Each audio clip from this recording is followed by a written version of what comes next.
ఇంకొక విషయం ఏంటి అంటే ఇంకొక విషయం చెప్దాం అనుకున్నాను. నిన్న జోగి రమేష్ గారు ఒక విషయం చెప్పారనమాట. అమ్మ మేఘనమ్మ, మీ అత్తగారు నిన్ను ఒక తల్లిలాగా చూసుకున్నారు, నేను ఒక కూతురులాగా భావించాను అని చెప్పారనమాట. మరి తల్లిలాగా నాకు గోరుముద్దలు తినిపించి ఉంటే ఈరోజు నాకు ఈ స్థితి ఎందుకు వచ్చేది?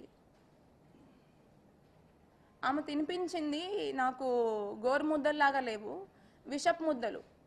పెళ్ళికి ముందే అతని కొడుకు ప్రాబ్లం ఏంటో తెలిసి పెళ్ళి తర్వాత చాలా ప్లాన్డ్గా దీన్ని ప్లాన్ చేసి నన్ను అన్ని రకాలుగా ఇబ్బంది పెట్టి దీన్ని క్లోజ్ చేద్దామనే ఉద్దేశం వాళ్ళకి ఫస్ట్ నుంచే ఉంది, పెళ్ళికి ముందే ఉంది. ఎందుకంటే ఖచ్చితంగా చిన్నప్పటి నుంచి ఫస్ట్ నుంచి వాళ్ళ పిల్లలకి వాళ్ళు ఎట్లా పెరుగుతున్నారు, వాళ్ళు ఎక్కడ ఉంటున్నారు, ఏం చేస్తున్నారు, వాళ్ళకు ఉన్న ప్రాబ్లమ్స్ ఏంటి, ప్రతి ఒక్కరికి వాళ్ళ పిల్లల గురించి వాళ్ళ తల్లిదండ్రులకు తెలియకుండా ఉండదు. అది కామన్ పాయింట్. నేను ఖచ్చితంగా మళ్ళీ ఎవరికి చెప్పాల్సిన అవసరం కూడా లేదు. ప్లస్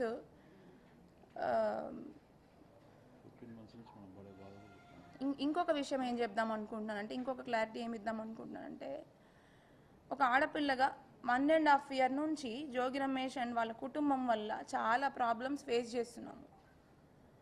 ఇంకా కూడా నన్ను ఇబ్బంది పెట్టే ప్రయత్నంలోనే ఉన్నాడు. కానీ నాకు ఈ బాధలలో నుంచి, ఈ కష్టాలలో నుంచి అతనికి ఈ పెళ్ళి ఉండదని క్లియర్గా తెలుసు. అయినా కూడా ఇబ్బంది పెట్టుకుంటూ ఇంకా కూడా దీన్ని ఎట్లా కంటిన్యూ చేద్దాము, ఇంకేం చేద్దామని అనుకుంటున్నాడు అనేది నాకు అర్థం కావట్లేదు. ఖచ్చితంగా నాకు న్యాయం చేస్తాడని అయితే నేను అనుకోవట్లేదు. ఎందుకంటే మీరు చూసే ఉంటారు, ఒకవేళ న్యాయం చేసి ఉంటే మీ అందరి ముందు నేను కూర్చోవాల్సిన అవసరం లేదు. అట్ ద సేమ్ టైము నిన్న ఇంకొక విషయము ఏంటంటే, వాళ్ళు చూపించినట్టుగా, జోగి రమేష్ గారు చూపించినట్టుగా ఒక వీడియో అయితే చూపించారు. ఏంటంటే వసంత కృష్ణ ప్రసాద్ గారింటికి వాళ్ళు వెళ్ళారని చెప్పి, అది దొంగచాటుగా వీడియోలు తీసుకొని దాన్ని ప్లే చేయాల్సిన అవసరం లేదు. ఎందుకంటే నన్ను అడిగితే నేనే చెప్పేదాన్ని, నువ్వు వెళ్ళావా అమ్మా అని. అంటే అవును వెళ్ళాననే చెప్తాను, న్యాయం కోసం వెళ్ళాను. ఆయన న్యాయం చేసి ఉంటే, ఆయనే సెట్ చేసి ఉంటే కరెక్ట్గా, అన్యాయం చేయకుండా నాకు, నేను ఎందుకు వెళ్తాను? వసంత కృష్ణ ప్రసాద్ గారి దగ్గరికి వెళ్ళాను, దానికి ముందు కూడా ఇంకొకసారి వెళ్ళాను. ఎందుకంటే నాకు న్యాయం చేయాలి, నాకు న్యాయం కావాలి, నాకు అన్యాయం జరిగింది అని చెప్పి ఆ ప్లేస్లో వసంత కృష్ణ ప్రసాద్ కాకపోతే లోకల్గా ఆ ప్లేస్లో ఎవరు ఉంటారో వాళ్ళ దగ్గరికి వెళ్తాను. వాళ్ళ తమ్ముడు ఉన్నా వెళ్తాను, వాళ్ళ అన్నయ్య ఉన్నా వెళ్తాను, ఎవరున్నా వెళ్తాను. అదేవిధంగా ఆయన ఇంకా నాకు ఎంతో రెస్పెక్ట్ ఇచ్చి, అమ్మ ఇక్కడ ఆడపిల్లవి కాబట్టి నువ్వు ఇక్కడ ఎంతో మంది ఉంటారు, మనం ఇంటి దగ్గర కూర్చొని మనం మాట్లాడుకుందాము, దీన్ని నువ్వు వీలైనంత తొందరలో బయటపడాలమ్మా, నువ్వు ఇంకా ఈ కోర్టులో కేసులు అనుకుంటూ నీకు న్యాయం కావాలి అని చెప్పి ఇట్లా నువ్వు ఫైట్ చేయాలి అనుకుంటే ఖచ్చితంగా ఇది చాలా టైం టేకింగ్ ప్రాసెస్. నువ్వు తొందరగా సెట్ చేసుకొని నువ్వు ఇంకొక లైఫ్ని స్టార్ట్ చేసుకోవాలి అని చెప్పి మమ్మల్ని సర్ది చెప్పడానికే చూశారు.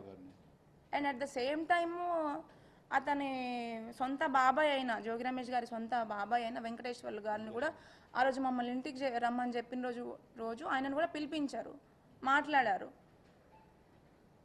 ఇది పాప ఇంత ఇబ్బంది పడుతుంది, అమ్మాయి తప్పేం లేదు, చూడండి అమ్మాయి దగ్గర ఎవిడెన్స్ కూడా ఉంది, ఒకసారి మీరు ఏ రకంగా మరి ఇంటి పెద్దగా పిలిపించి మాట్లాడారు.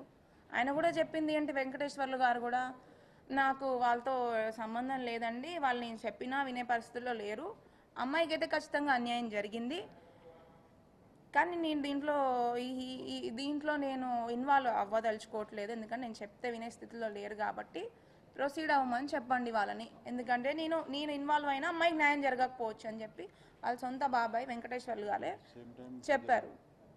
అండ్ ఇంకొక విషయం ఏంటంటే, దానికి ముందు మేము 22 June 2026కి మేము, అంటే 24th July 2026కి ఎఫ్ఐఆర్ ఫైల్ చేసాము. బట్ 22 July 2026 1 month ముందు మేము సిపి గారి దగ్గర ఇదే విషయాన్ని, ఇదే ఎఫ్ఐఆర్ తీసుకొని కంప్లైంట్ ఇచ్చాము. కంప్లైంట్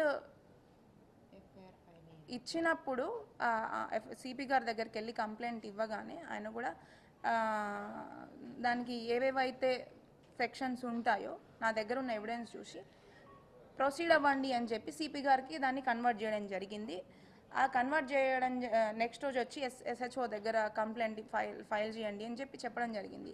ఆ 1 డే గ్యాప్లోనే మేము మాతో ఒక లాయర్ ఉన్నారు, వాళ్ళ మా లాయర్ ద్వారా మీడియేషన్ చేసి లేదు మీరు సిపి దగ్గర కంప్లైంట్ ఇప్పుడే ఫైల్ చేయకండి, మీరు ఎఫ్ఐఆర్ ఫైల్ చేయకండి, దీన్ని మనము లోపలే సామరస్యంగా సెట్ చేసుకుందాం అని చెప్పేసి మా లాయర్ ద్వారా మాకు ఒక ఒక ఏమంటారు ఒక ఇంటిమేషన్ ఇచ్చారు. అదేంటంటే మనము సజ్జల గారి దగ్గర ఎందుకు అసలు మేము అప్పుడు కూడా వెళ్దామని అనుకోలేదు.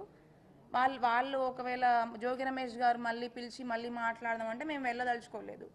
ఎందుకంటే ఆయన మీద మాకు నమ్మకం లేదు. 1.5 year నుంచి నన్ను అన్ని రకాలుగా నా కుటుంబాన్ని పెళ్ళైన వారం రోజులకే ఇబ్బంది వచ్చింది అని చెప్పితే 1 year వరకు ఎక్స్టెండ్ చేసి నన్ను ఇబ్బంది పెట్టి ఎన్నోసార్లు మమ్మల్ని సెటిల్ చేద్దాము, సరే అయిపోయింది ఏదో అయిపోయింది మనం మాట్లాడుకుందామని చెప్తూనే పెద్ద మనుషులు లాయర్లని వాళ్ళందరినీ మధ్యలో పెట్టుకొని మాట్లాడతామని చెప్తూనే ఆయన ఈ 1 year గ్యాప్లో అతనికి ట్రీట్మెంట్ ఇప్పిస్తాము, అతనికి ఇంకొక 4 months జైలుకి వెళ్ళడం ఇదంతా జరిగింది. సో ఇదంతా అయిపోయిన తర్వాత మేము 1.5 year తర్వాత మొన్న రీసెంట్గా లాస్ట్ మంత్ కంప్లైంట్ సిపి గారికి ఇస్తే ఇచ్చిన వెంటనే అందరికీ తెలిసిన వెంటనే మీరు కంప్లైంట్ ఇవ్వద్దు, మీరు అదేంటి సజ్జల గారి దగ్గర రామకృష్ణ గారి దగ్గర మాట్లాడుకుందాము అని చెప్పితే సరే సజ్జల రామకృష్ణ గారి దగ్గర అంటున్నారు కాబట్టి మాకు ఆయన మీద పూర్తి నమ్మకం ఉంది, ఒక పార్టీ హెడ్ కాబట్టి మాకు నమ్మకం ఉంది కాబట్టి మేము అక్కడికి వెళ్ళాము.